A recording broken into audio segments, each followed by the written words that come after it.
ইসলামী স্থাপত্য শুধু উপাসনার জায়গা নয়, বরং ইতিহাস, সংস্কৃতি আর শিল্পকলার এক অনন্য নিদর্শন। আজকের ভিডিওতে আমরা জানব বিশ্বের ৫টি বিখ্যাত মসজিদ সম্পর্কে। নাম্বার ৫, বাদশাহী মসজিদ, লাহোর, পাকিস্তান। মুঘল সম্রাট আওরঙ্গজেব নির্মাণ করেছিলেন ১৬৭৩ সালে। দক্ষিণ এশিয়ার সবচেয়ে বড় মসজিদগুলোর একটি হল বদশাহী মসজিদ। এর বিশাল আঙিনা আর লাল পাথরের গঠন আজও ইতিহাসের সাক্ষী। ৪, শেখ জায়েদ গ্র্যান্ড মসজিদ, আবুধাবি, সংযুক্ত আরব আমিরাত। মার্বেল, সোনা, রঙিন কাচ আর স্ফটিকের অসাধারণ নকশা দিয়ে সাজানো।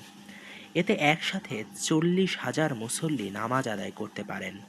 এখানে রয়েছে বিশ্বের অন্যতম বৃহত্তম কার্পেট ও ঝাড়বাতি।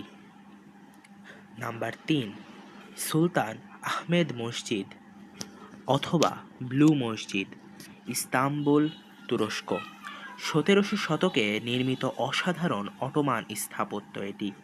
ভেতরের দেয়াল জুড়ে নীল রঙের টাইলস ব্যবহার হওয়ায় একে ব্লু মসজিদ বলা হয়। এটি এখনও নামাজের জন্য ব্যবহৃত হয় এবং পর্যটকদের জন্য উন্মুক্ত। নাম্বার ২, আল মসজিদ আন নববী অথবা মসজিদে নববী, মদিনা, সৌদি আরব। ইসলামের দ্বিতীয় পবিত্রতম মসজিদ হলো এটি। এটি মহানবী হজরত মুহাম্মদ সাল্লাল্লাহু আলাইহি ওয়াসাল্লাম নিজ হাতে নির্মাণ করেছিলেন। এখানে রয়েছে রওজা মুবারক, যা মুসলিম উম্মার কাছে অতি শ্রদ্ধার স্থান। নাম্বার ১, আল হারাম মসজিদ, মক্কা, সৌদি আরব। এটি বিশ্বের সবচেয়ে বড় এবং সবচেয়ে পবিত্র মসজিদ।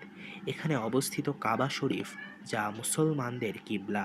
প্রতি বছর লক্ষ লক্ষ মুসল্লি হজ ও উমরা পালন করতে এখানে এসে থাকেন। এই মসজিদগুলো শুধু ইবাদতের স্থান নয়, বরং ইতিহাস, স্থাপত্য শৈলী এবং ইসলামী ঐতিহ্যের অমূল্য রত্ন। পৃথিবীর যেখানেই হোক, মুসলমানদের হৃদয়ে এগুলো বিশেষ স্থান দখল করে আছে।